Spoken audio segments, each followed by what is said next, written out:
ईसा नगर और आसपास की जनता जनार्दन माता धनी। माननीय मुख्यमंत्री सम्मानीय शिवराज सिंह जी और मध्य प्रदेश सरकार ने निर्णय लिया कि मध्य प्रदेश सरकार की जो भी जन कल्याणकारी योजनाएं हैं वो जन जन तक पहुंचे। वैसे भी शासन प्रशासन द्वारा जनता के बीच में योजनाएं पहुंच रही थी, लेकिन माननीय मुख्यमंत्री जी ने एक निर्णय लिया कि जो गरीब और असहाय लोग हैं, जो अधिकारियों तक नहीं पहुंच पाते, नेताओं तक नहीं पहुंच पाते, अपने प्रतिनिधि तक नहीं पहुंच पाते, तो माननीय मुख्यमंत्री जी ने निर्णय लिया कि पूरे प्रदेश में हम 5 फरवरी से 25 फरवरी पर निरंतर एक विकास यात्रा निकालेंगे और गांव-गांव जाके जनता के हो जो भी वंचित रह गए हो लाभ से, उनको लाभ दिलाएंगे।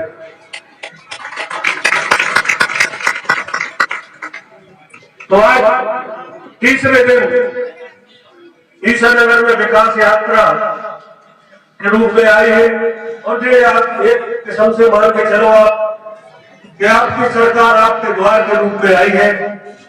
और ईसा नगर का और बड़ा सौभाग्य है तीसरे दिन में, क्योंकि कलेक्टर महोदय को पूरे जिले की जिम्मेवारी रहती है और हर जिले में हर जगह पहुंच पाना संभव नहीं है, लेकिन ईसा नगर के लोग भाग्यशाली है कि आपके पास जब यात्रा आई तो जिले के मुखिया भी आपके बीच में बैठे हैं। तो इससे अच्छा अवसर आपको नहीं है। जो भी आपकी समस्याएं हो और मांग हो, माननीय कलेक्टर साहब के सामने रखे तो उनमें और पुख्ता सील लग जाएगी कि वो 100% होंगे, क्योंकि अधिकारी तो हमारे साथ उन्हीं के निर्देश में चल रहे हैं और हम भी चल रहे हैं। लेकिन फिर भी इस क्षेत्र की जमीनी हकीकत कलेक्टर साहब के सामने आनी चाहिए कि जनता के बीच में कितनी समस्याएं हैं। हम बता रहे थे कलेक्टर साहब को इस क्षेत्र की बहुत छोटी छोटी समस्याएं हैं और मूलभूत समस्याएं। माननीय मुख्यमंत्री जी जब बिजावर आए तो जब हमने मांग रखी तो भोपाल में कहा साहब कितनी छोटी छोटी मांग रखी। हमने कहा कोई तो मूलभूत समस्या हमें यहाँ हो जाए तो सबसे बड़ी बात है। हमें न फ्लाई ओवर चाहिए न बहुत बड़े हाईवे चाहिए, लेकिन हमारे गांव को पानी की सुविधा, क्योंकि ये क्षेत्र पंजाब विधानसभा किसानी पे आधारित है, इन किसानों को पानी भर मिल जाए और गरीब को कई गरीबी रेखा की परमिट मिल जाए, पर्ची मिल जाए, आवास मिल जाए, इतने से उनकी कोई मांग नहीं है। निश्चित तौर पर आज जो भी आवेदन आएंगे हम प्रयास करेंगे और कलेक्टर साहब से आग्रह करेंगे कि अधिकारियों को आप भी ऐसे निर्देश दें कि इन गरीबों ने जो आवेदन दिए हैं उनका बिल्कुल पूरी तरह से पालन हो, उनको शासन की जो भी योजना है उन तक पहुंचे, ऐसा हमारे उनसे आग्रह है।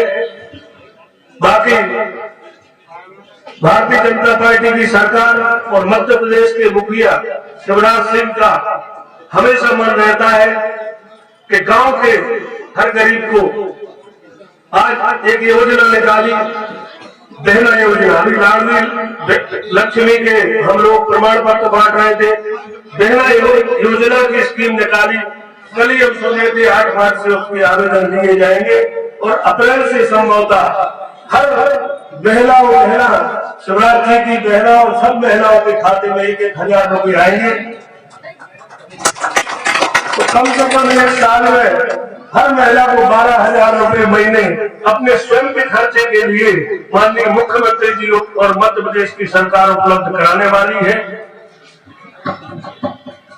लास्ट पर एक और उसके बाद कलेक्टर साहब ज्यादा जानकारी देंगे। हम तो आपके बीच में रोज ही बने रहते हैं, रोज ही बातें और भाषण और समस्याएं आती रहती हैं। 19 और 20 फरवरी को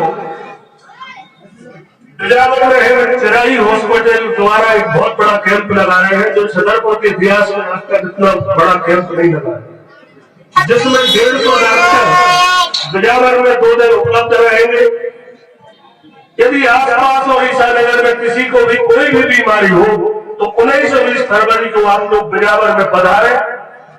कोई भी बीमारी हो, हार्ट का ऑपरेशन हो चाहे जो ऑपरेशन हो, यदि जांच में पाया गया, पूरी मशीनें उपलब्ध रहेंगी और जांच में पाया गया तो आपको अपने बगान से भोपाल ले जाएंगे और आपका पूरा इलाज करा के, और जब छुट्टी होगी आपको तो आपके घर तक छोड़ेंगे, वो आपका 1 रुपए खर्च उसमें नहीं होगा। तो आप लोग उसका लाभ लें और जो भी आवेदन दिए हो आप अपने काउंटरों पर जमा कर दें। इनकी लिस्टें जब बन जाती है तो माननीय कलेक्टर साहब के पास, हमारे पास दूसरे दिन लिस्ट आ जाती है। हम लोग उस पर विचार करके और जो भी आप आवेदन देंगे उसका निराकरण करने का पूरा प्रयास करेंगे। सरपंच महोदय ने सुदूर सड़क की बात की, कलेक्टर साहब ने हमें बगल में ही स्वीकृति दे दी कि एक सुदूर सड़क की तो घोषणा कर ही दो, तो जो भी आप फाइल बनाओगे वो सुदूर सड़क आपको स्वीकृत कर दी जाएगी। और भी जो समस्या हमें व्यक्तिगत लोगों ने दी है, कुछ विधायक निधि से काम की बात हो रही थी, लेकिन हमें लगता सरपंच महोदय लिखे होंगी, बाद में देंगी, तो हम विधायक निधि से भी एक आपको काम जो भी जरूरी हो, हम 10 लाख रुपए और ईशानगर के लिए अपने विधायक निधि से देंगे, जो भी आपको काम कराना हो।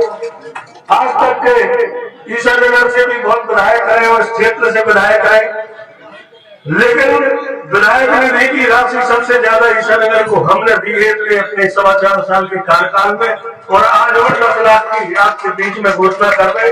जो भी आपको काम कराना हो उसके प्रस्ताव आप बना लें। बहुत बहुत धन्यवाद। जय हिंद।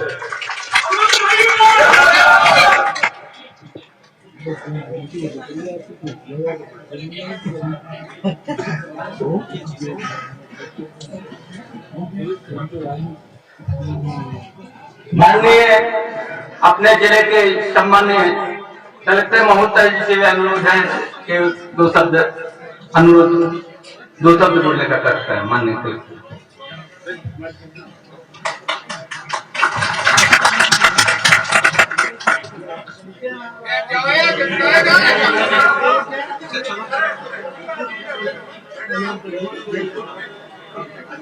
आज के इस विकास यात्रा में हमारे बीच उपस्थित विधायक श्री बबलू जी, SDM विनय जी, तहसीलदार महोदय, सरपंच महोदय, यहाँ पे उपस्थित सारे ईशानगर के वासी, मैं जस्ट चर्चा करने पर ये बता रहा था, मैं यहाँ से वैसे रहने वाला 2000 किलोमीटर दूर का हूँ, तो मैं हूँ बैंगलोर से, बट जो प्यार मुझे छतरपुर से मिला है वो बहुत ही अच्छा है। तो मैं इन्हीं से अभी यही शेयर कर रहा था कि यहाँ के लोग बड़े सज्जन और बहुत ही अच्छे लोग हैं।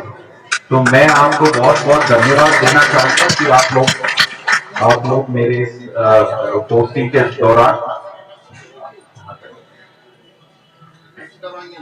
तो हम लोगों के आज के विकास यात्रा में मूल मुद्दा ये है कि जनरली बहुत सारे स्कीम्स या बहुत सारे ऐसे योजना रहते हैं जिसमें शायद हम लोगों को पता भी नहीं रहता है कि हमें किस योजना से लाभ मिलना है या नहीं मिलना है, और हमें लगता रहता है कि हमें किसी एक योजना का लाभ मिल जाए या किसी एक इसमें मिल जाए, लेकिन कोई हमें बताने वाला नहीं रहता है।